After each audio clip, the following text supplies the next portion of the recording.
we have a quadratic equation here to solve for, so we're solving for x, correct? So this is x squared minus 8x equals to 33. What's the first thing we got to do? Because we have 33 here, which is the number here on the other side of the equal sign, it's better for us to move it to the left so that we can have the quadratic equation format, which is this one here. So the format that I'm talking about is having ax squared plus bx plus c equals to 0. I'm sure you guys remember that, right? So that means the 33 got to go to the left side of the equal sign by doing what? Negative 33, both sides. So what's happening? This is x squared minus 8x minus 33. This is equals to 0. Okay? So that's what we have. So now, if this is what we have, so what's really happening, after that? So now we got to do what? So we got to factor this one if possible, and then find, the x values after that, or we can use a quadratic formula. So either or is fine, okay? So I always tell people, if you are not sure about factoring, just go ahead and then use the quadratic formula, okay? So let's see if we can factor here. So factoring here just means what? So this is the AC method, okay? So we can use the AC method here. So we call it the AC method. And then the AC method says what? The AC method says that if, so I have A times C, right? So what is A times C in this case? A times C is A is 1, C is negative 33. So A times C gives me 1 times negative 33,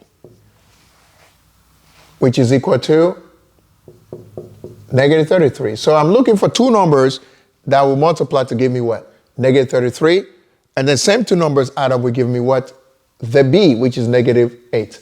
B, which is negative 8, right? So what will be those two numbers? So you got to know your multiples, okay? So you got to know your multiples, your multiplication tables, all right? Because that will save you in these cases. So in this case, so 33 times 1 is not going to work. 33 times 1 is not going to work, right? So you will never add or subtract to give you negative 8, okay? So what else can we work? Okay, so you got to think fourth here. So 11 and 3. So of course 11 times 3 is 33. Now how about we get negative 8? Okay, so what about the signs then? So the signs one got to be positive, the other got to be negative, because if you multiply positive by negative, that's how you're going to get negative, correct? So then that means this is going to be negative 11, because when you add these two up, you get negative what? 8. But if you did have this one, negative 3, instead of negative 11, what are you going to have? So adding 11 to negative 3 is going to give you positive 8, and that's not what you're looking for. So that's the reason why negative 11 plus 3 is better. All right? So then that means what? So that means once you get that, that means everything is good. So it's negative 11 times x plus 3 equals to 0. Okay? You guys should check back to our videos when we solve for quadratic equations or we factor polynomials, okay? So what's happening here is then we can solve for x. So that will be x minus 11 equals to 0. And then we have x plus 3 equals to 0, okay? So this one will give us plus 11 plus 11. We know how to do this by now.